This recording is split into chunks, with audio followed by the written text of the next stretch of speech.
Real quick, sorry that I didn't get part 8 out yesterday. So, this is a combined episode of 8 and 9. Thank you for understanding, and I hope you enjoy. The mountains they and Alicane resided in were 20 minutes or so back from their original path. The rain bucketed down, and the rain covered the outside of the cave with a blanket of water. Elkane sighed as he laid inside, knowing the rain would likely block progress on trying to get out of here and back up to the path. They were resting.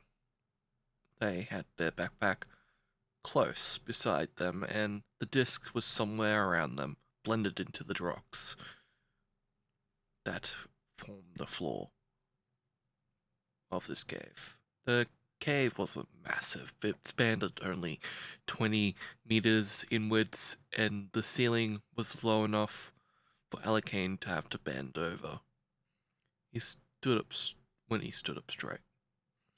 They had no issue. It was the weather. The crows flew searching for traces of them, but the rain was a fortunate smokescreen.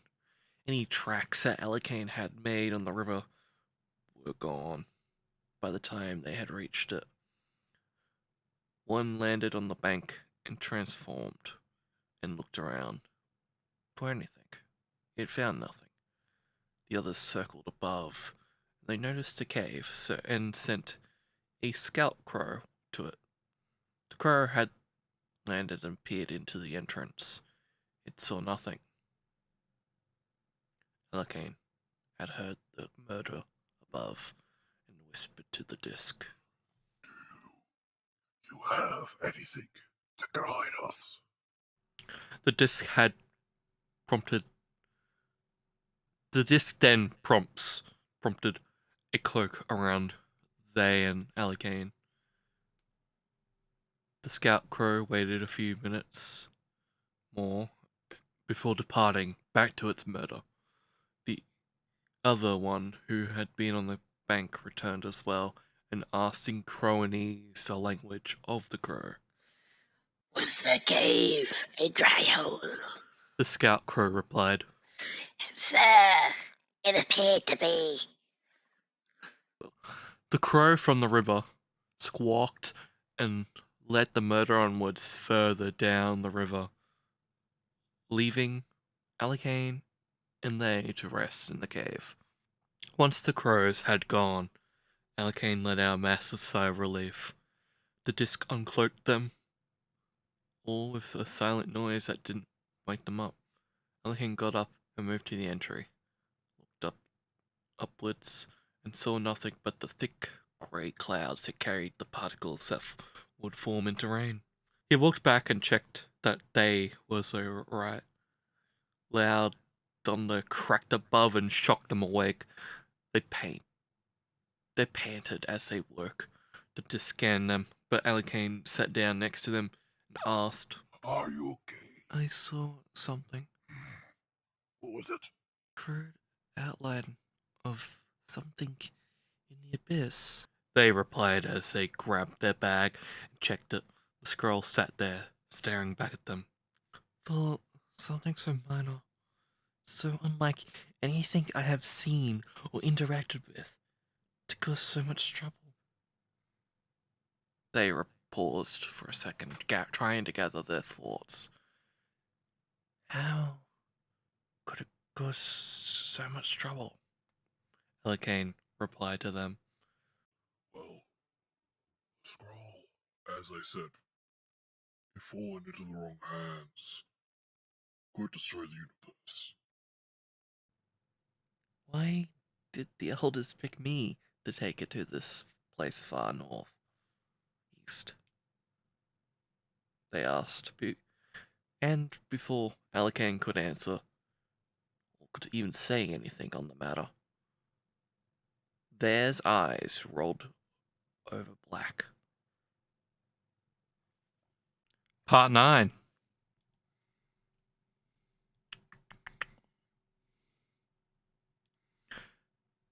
Darkness filled with nothing, but nothingness was what they saw. Something was there, though. The darkness, the texture of the black nothingness conflicted with this being. The being in the darkness opened his eyes, and they saw colors that had never been thought that were real. Colors that didn't exist at all. The being looked at them and said, So, you are the champion that the elders believed in. they looked at it and shook their head, but the being continued, Well, I am no foe. Sirens have disturbed the order of things. I am nothing but everything.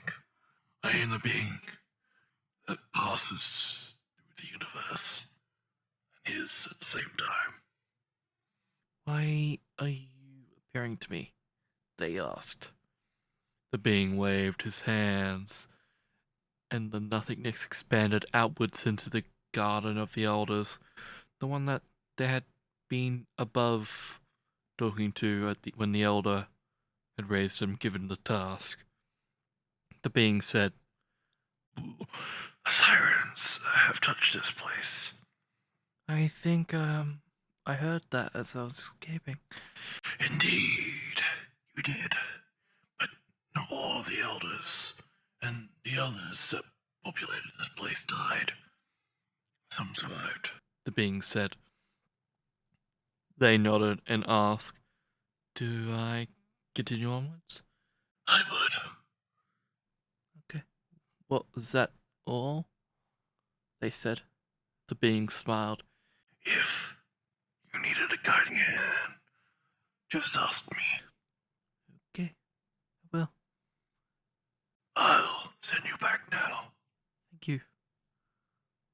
The being waved his hand, and they saw time move forward and themselves as their eyes peeled back to normal. They looked around and touched the rock floor. Alicane grabbed them gently and asked, What did you see? I saw the being? A being? Was there any name? None given. It was just there, they replied, and got up. They saw the rain still bucketing downwards. He turned to Alicane. We should leave. Yeah, now." Okay. If we follow the river upwards, we could get back on track. "Okay, let's go." They grabbed their belongings and the bag and the disc and exited out of the cave into the pouring rain. Alicane followed them as they climbed down the ledge and followed a few meters back from the river bank. They traveled through the forest and the hills and a tundra-esque landscape for 30 or so minutes. They both reached the path and saw the entrails of the darkness on the landscape. The rain washed most of the darkness away, but little fragments lingered in place. Alicane went ahead and guided them down the path onwards to the next destination, whatever that may be.